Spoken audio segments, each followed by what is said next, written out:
Olá, vamos a mais uma aula de geografia hoje. Hoje a gente vai falar um pouco sobre população economicamente ativa, ainda é do assunto sobre população, né? A gente vai falar um pouco de índices e de como isso impacta nos quesitos econômicos de uma nação, né? A gente vai falar um pouco mais da questão brasileira, mas isso serve para vários outros países, tá bom? Esses índices, apesar do que a gente vai falar aqui, são índices mais usados no Brasil, ok?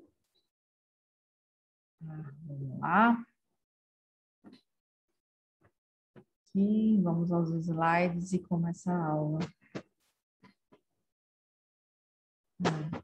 Então, a gente vai falar sobre população economicamente ativa, ou PEA, enfim, né? Essa sigla, lembrando que às vezes em provas eles não colocam só a sigla, não falam o que é, então fiquem sabendo, fiquem espertos, né? E, além disso, a gente vai falar também um pouquinho sobre a geografia social do Brasil, tá? Então, são aspectos relacionados à população. Então, a divisão da aula está em população economicamente ativa do Brasil e geografia social do Brasil. Como eu falei, alguns desses índices também são utilizados em outros países, tá certo? Mas vamos focar hoje no caso brasileiro. Então, no Brasil, né, como é que é composta, o que é a população economicamente ativa? Ela é composta, então, de pessoas que têm ocupação remunerada, e aí, no oposto a isso, a gente tem a PEI, que é a população economicamente inativa, tá? Que corresponde, então, pela lógica, né, do termo, às pessoas que não exercem atividade remunerada. Quem é que está incluso nisso, né?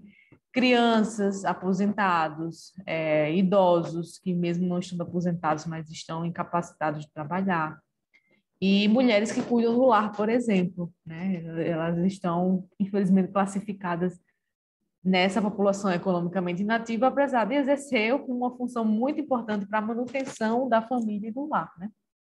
E aí, com a pandemia da Covid-19 no Brasil, esse número da PEI ele tem sido acrescido pelos desempregados e pelos sem ocupação, tá? Porque também tem pessoas sem carteira de trabalho e que estavam com alguma ocupação e que, na pandemia, nem essa ocupação eles têm mais, mesmo não tendo carteira assinada.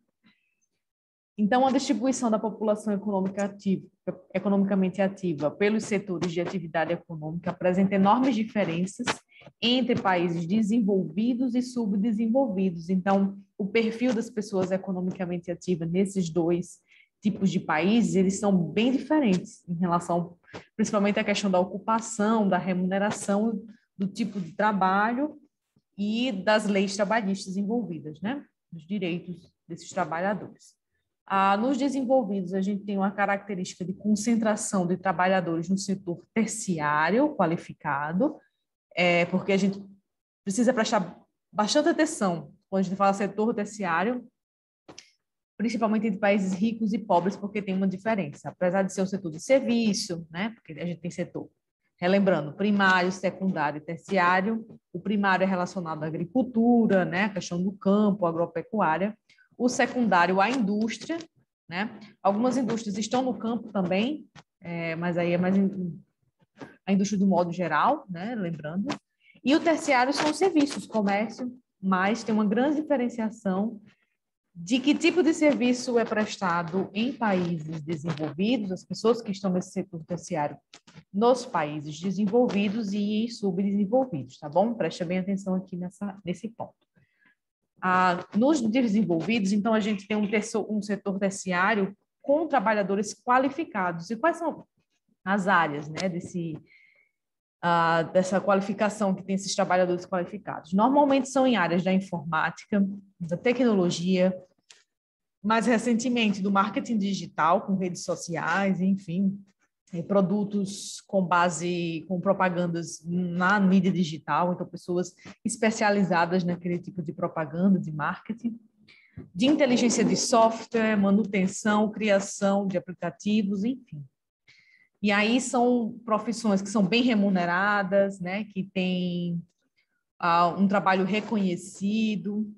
Já nos subdesenvolvidos, industrializados, lembra lá da diferenciação entre subdesenvolvidos industrializados e subdesenvolvidos não industrializados, né? O industrializados, um exemplo é o Brasil, nós somos subdesenvolvidos, mas ainda temos uma carga de industrialização, apesar de estar sendo perdida basicamente da década de 80 para cá, mas ainda é considerado um pouco mais rico que outros países que estão não industrializados, como a maioria dos países do continente africano, entre outros mais pobres. E aí o setor terciário desses países subdesenvolvidos industrializados, ele já é mais caracterizado por trabalhadores informais, né? Pessoas que têm uma ocupação, mas que não são empregadas, né? Que não têm a carteira assinada, então são subempregados. E a renda e o salário dessas pessoas são baixos, mesmo as que são empregadas, tá? Normalmente é o salário mínimo ou um pouco mais que o salário mínimo. E aí esse setor terciário ele é muito inchado. Tem muitas pessoas procurando trabalho nessas áreas. Por quê? Porque são serviços que normalmente não exigem muito a qualificação profissional nem uma escolaridade alta. Então, num cenário do Brasil de subdesenvolvimento, que ainda tem muita gente que não tem a escolaridade completa, são os serviços mais procurados, certo? Nos subdesenvolvidos não industrializados, aí tem uma diferenciação. No industrializado, a gente tem, então, a maior parte dos trabalhadores nesse setor terciário não qualificado, inchado, né? E aí caracteriza Uber também, tá? Aplicativos de comida, de transporte, enfim, as pessoas que trabalham nisso. E aí tem uma diferenciação para os não industrializados, como eu falei, a maior parte dos países do continente africano, por exemplo. Eles vão ter essa população, a maior parte da população, no setor primário. E aí vai não só para a questão da agricultura, pecuária, como de mineração também, né? Então, são trabalhos bem exaustivos fisicamente e que normalmente nem tem remuneração. Então, se passar por uma grande seca ou uma grande enchente, eles simplesmente não têm renda naquele momento porque não tem o que produzir. São explorados, às vezes, em mineração, enfim. São vários aspectos que aí seria uma outra área, né? Mas só entendam a diferenciação de onde está essas pessoas ativas em cada país, né? Em cada tipo de país, os desenvolvidos, subdesenvolvidos industrializados e os subdesenvolvidos não industrializados. Agora, um fator em comum a todos das últimas décadas para cá, pela questão do período que a gente tem vivido da globalização, né? Esse período técnico, científico e informacional. Um fator em comum a todos os países desenvolvidos e subdesenvolvidos é o aumento do desemprego, de um modo geral, obviamente, né? Nos desenvolvidos, como é que é esse desemprego? Não é um desemprego estrutural, então tem perda de trabalhadores do setor secundário, então as indústrias ficaram cada vez mais autônomas, com máquinas fazendo, né, com muita tecnologia. Só que o que acontece? Apesar desses trabalhadores estarem sendo perdidos nesse setor de indústria, eles estão sendo absorvidos pelo setor terciário qualificado, que é aquele lá que a gente falou de tecnologia, inovação, softwares. E aí o que acontece? Não há uma perda salarial tão significativa. Eles saíram do setor secundário e por ter cursos, empenho dos governos para que essas pessoas se qualifiquem nesse terceiro setor, dando bolsas, às vezes, de incentivo, eles acabaram não perdendo a renda, tá? Então, apesar de a maioria das pessoas não encontrarem mais serviço no setor secundário, que era tradicional dos países desenvolvidos, né, na indústria, eles estão conseguindo trabalhos qualificados no setor de serviços mais, né, no comércio, setor terciário desses desenvolvidos, só que de forma qualificada, tá? Com bons salários, com um bom trabalho, né? Um bom reconhecimento, que aí já é um fator diferente de desemprego do que tem acontecido nos países subdesenvolvidos, que aí a gente chama de desemprego conjuntural, né? Não estrutural. Que aí o que é que se caracteriza? Então, é quando há uma crise econômica nesses lugares, quando existe, né, uma crise econômica, como a gente está vendo agora com a questão da pandemia. Já vinha antes, por exemplo, no Brasil, a gente já vinha com uma queda, né, de desempenho do produto interno bruto, do PIB, da economia, E a pandemia só agravou, né, ainda mais.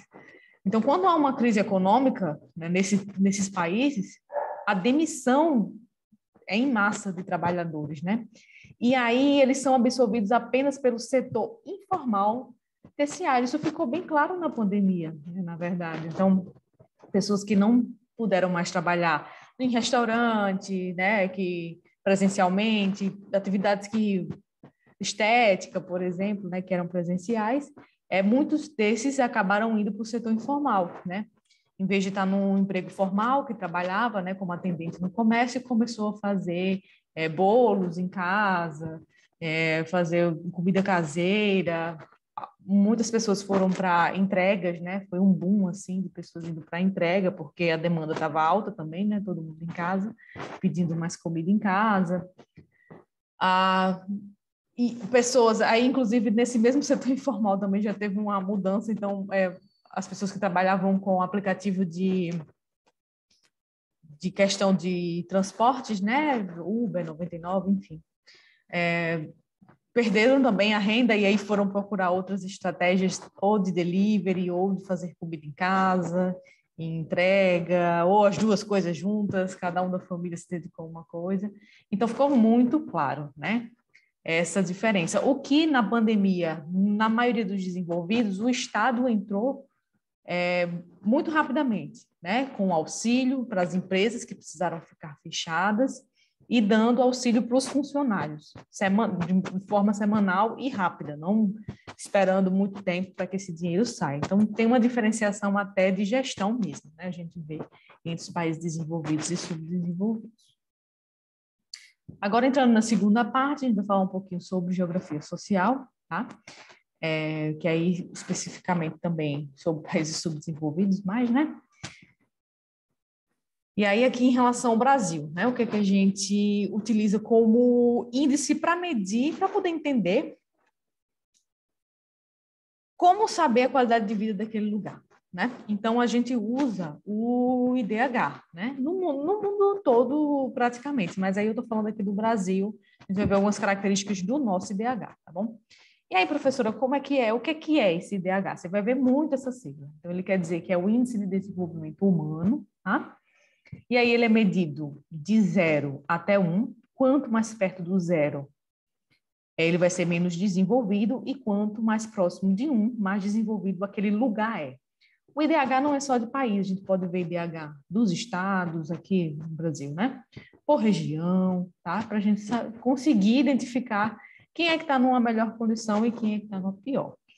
Com o tempo a gente vai vendo que esse índice vai sendo atualizado, outras coisas vão entrando, mas ele ainda é representativo por ser usado mais no mundo como um todo, então tem como comparar mais, tá? Mas sabendo que outros índices, às vezes, os países usam também com mais elementos para poder identificar se aquela região é desenvolvida ou não. A gente não está falando só de pobreza, riqueza monetária, né, economicamente, mas de desenvolvimento, porque engloba muito mais do que só crescimento, do que só economia, tá? Quando a gente fala de desenvolvimento.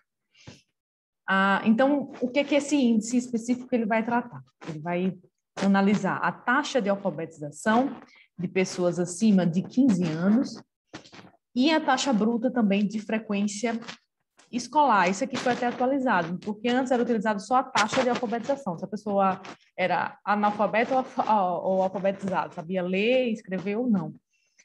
Hoje eles já atualizaram e colocaram pessoas com quantos anos, né, de frequência escolar. Então, para ter quantos anos ela dedicou à escola na vida dela após os 15 anos, para poder ter melhor esse índice, não só se sabe ler e escrever ou não, né? Ficou um pouco defasado, que era usado anteriormente. Outro elemento é a longevidade, né? Longevidade, na verdade. Então, assim, qual é a sua expectativa de vida, na verdade, né? Ao nascer naquele país, né? O Brasil vem avançando a passos lentos agora, principalmente com a questão da pandemia, da Covid, porque os números foram altíssimos, mas a gente avançou do que era no passado, né? Sua expectativa de vida ao nascer é muito maior do que décadas atrás, né? Aí tem a questão de saúde, melhoria de saúde pública, das vacinas também, né? Incremento de mais vacinas, que aí muitas doenças foram erradicadas ou controladas. E um outro fator para falar do índice de desenvolvimento humano é a renda per capita, ou seja, a renda por pessoa, né? Quanto você recebe, quanto você tem de renda, independente se trabalha formal ou não, tá? Qual a sua renda. E aí, dentro desses parâmetros, eles vão vendo quantas pessoas naquele lugar, qual é a renda daquelas pessoas, qual é a longevidade, qual é a taxa de alfabetização, né? Quantos anos de escola nós têm, para calcular esse desenvolvimento humano de cada território, né? Aqui eu trouxe um mapinha com um dado do Índice de Desenvolvimento Humano de 2019, tá? Aí a gente tem aqui os países por cor, né? Com do IDH baixo, né? Para o mais alto. Então, no mundo, a gente já vê aquilo que a gente vê em outros mapas já, né? Normalmente, os índices de desenvolvimento humano mais baixos se concentram na maior parte dos países do continente africano, tá? Que são vários, lembrem disso, a África não é uma só. Tem alguns lugares mais ricos dentro da própria África, tá certo? E aí, à medida que vai escurecendo, a gente vai vendo os países que têm um desenvolvimento humano, um índice de desenvolvimento humano maior. Então, a gente tem aqui Rússia, Estados Unidos, Canadá, a maior parte da Europa aqui, né? E aqui na Oceania, com Austrália e Nova Zelândia. Alguns poucos países aqui, ó, nas ilhas, né, da Ásia. E parte dos países aqui, que é onde nós estamos, né? Que apesar de ser alto, mas não é um dos melhores ainda. Tem uma diferenciação muito abrupta entre os altos e os muito altos, tá? Mas o Brasil está aqui, junto com outros países aqui, ó, da própria América do Sul, menos com Argentina, Uruguai e Chile, né? Aqui que estão classificados de forma mais alta. E alguns países aqui da Ásia, né? Alguns do continente africano também, México aqui, América Latina, né? Então, a diferenciação, e aí é como a gente muda, tá bom? Aqui por estado, indo para uma realidade mais brasileira, né? Então, a gente vai por cor também, né?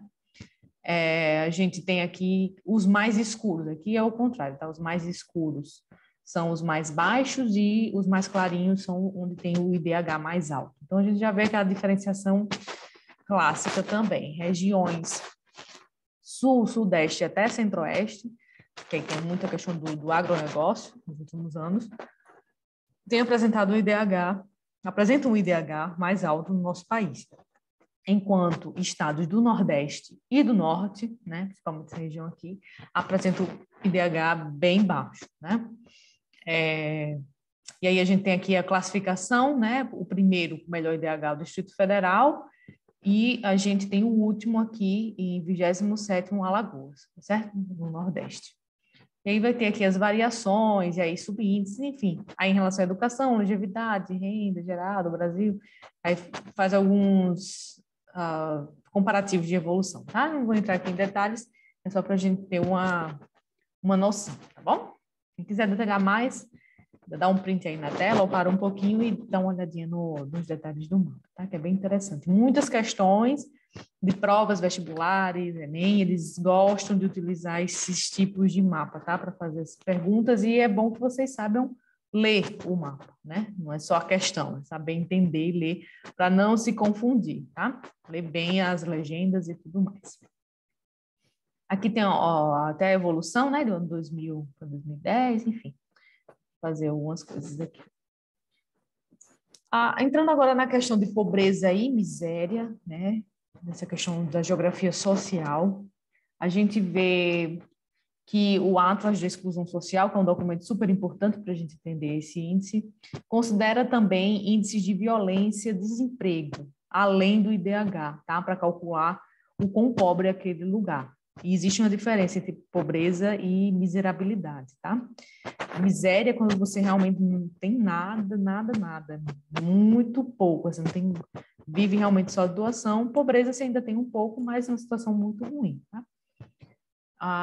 A gente tem um destaque, infelizmente, no Brasil para as regiões Norte e Nordeste, com cerca de 85% dos municípios com altos índices de exclusão social e em torno de 13% no sul e sudeste desses municípios classificados com alto índice de exclusão social. Então, a gente tem uma diferenciação entre regiões no Brasil, como a gente vê na maior parte dos índices, né? E aí tem uma questão histórica, né? Histórica econômica de exploração desses territórios e tudo mais. Pessoas que não conseguem consumir o mínimo de calorias básicos recomendados pela OMS, que é a Organização Mundial de Saúde, né? Que a gente está bem sabendo bem, né? Agora da pandemia, essa sigla. Eles também calculam em relação à nutrição, que também é saúde, né? Então, eles calculam a média de 2.888 calorias ao dia para os adultos. Então, tem várias pessoas no mundo classificadas, principalmente entre os miseráveis, que não conseguem consumir um mínimo de calorias no dia recomendado, né? Nessa pandemia, a gente tem visto muito pessoas pulando refeição, né? Outras deixando de comer os pais para dar aos filhos, pessoas em filas em busca de ossos, porque o preço da carne carne, frango, enfim, está muito alto. A gente está vendo isso muito forte aqui no Brasil, especialmente em outros subdesenvolvidos também que estão lidando com a pandemia. Então, a miséria em crescimento, ela está principalmente em regiões metropolitanas no Brasil, que aí a gente vê esse fluxo, por isso que a gente tem uma tendência do fluxo de saída das pessoas da região metropolitana e para regiões médias, onde a qualidade de vida é melhor e o custo de vida é mais baixo, mas esses índices nas regiões metropolitanas é muito alto, de pobreza, miséria e de exclusão social. Alguns indicadores aqui, já finalizando a aula, indicadores de desenvolvimento sustentável, que vai além do índice de desenvolvimento humano, que engloba outras coisas, tá certo? E aí, quais são os elementos que esses indicadores de desenvolvimento sustentável utilizam? A taxa de analfabetismo, mortalidade infantil, ou seja, quantas crianças morrem naquele grupo, em média, né, ao nascer, desemprego, a renda média e violência também, né? Então, são coisas a mais do que só o índice de desenvolvimento humano clássico, tá bom? Eu acho que é isso por hoje. A gente falou muito de siglas, né, de taxas e tudo mais, e aí é um assunto importante. Sugiro vocês aprofundarem em questões e simulados do Enem, né, para ver como é que é tratado esse assunto nas provas, quais são os detalhezinhos, certo? Mas acho que por hoje é só. E aí, gente, obrigada e até a próxima.